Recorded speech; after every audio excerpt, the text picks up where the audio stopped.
నిన్నటిదాకా వెళ్ళిపోండి అని ఉద్యోగాల నుండి తీసేశారు. ఇప్పుడు రండి రండి అంటూ బ్రతిమ్లాడుకుంటున్నారు. ట్రంప్ ప్లాన్ అట్టర్ ఫ్లాప్ అయింది. మాస్క్ లెక్కలు తారుమారయ్యాయి. పనులన్నీ ఎక్కడికక్కడే పెండింగ్ పడ్డాయి. అన్ని ఆఫీసుల్లో అయోమయం కనిపిస్తోంది.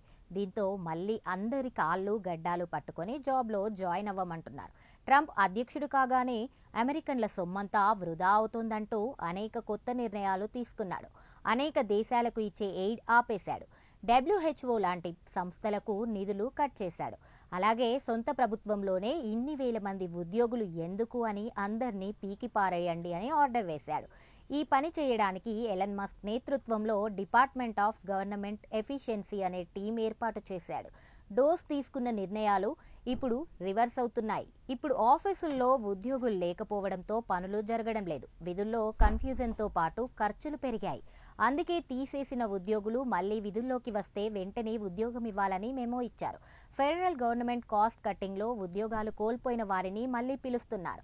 డోస్ అనేది డొనాల్డ్ ట్రంప్ అడ్మినిస్ట్రేషన్లో ఎలన్ మస్క్, వివేక రామస్వామి నేతృత్వంలో 2025 జనవరిలో ప్రారంభించిన కాస్ట్ కట్టింగ్ ప్రయత్నం. ఫెడరల్ గవర్నమెంట్లో వృధాను తగ్గించి $1 ట్రిలియన్ ఆదా చేయాలని లక్ష్యంగా ఏర్పాటు చేశారు. మస్క్ డోస్ ద్వారా వేల మందిని రోడ్డున పడేశాడు. GSA విభాగంలోని ఉద్యోగుల్లో 79% హెడ్ క్వార్టర్స్ స్టాఫ్, 65% పోర్ట్ఫోలియో మేనేజర్లు, 35% ఫెసిలిటీస్ మేనేజర్స్ను తొలగించారు. GSA హెడ్ క్వార్టర్స్లో లీజుల్ని కూడా సగం క్యాన్సిల్ చేశాడు.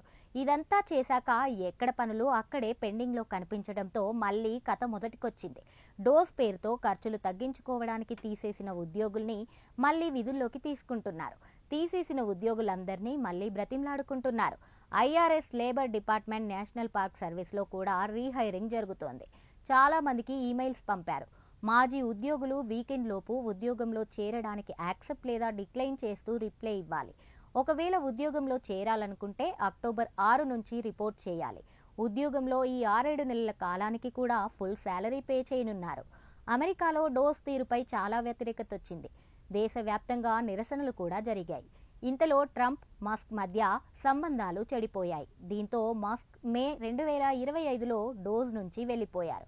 ఇప్పుడు ఉద్యోగుల్ని మళ్లీ తీసుకుంటూ ఉండడంతో డోస్ ఫెయిల్యూర్ అంటూ సోషల్ మీడియాలో పోస్టులు కనిపిస్తున్నాయి.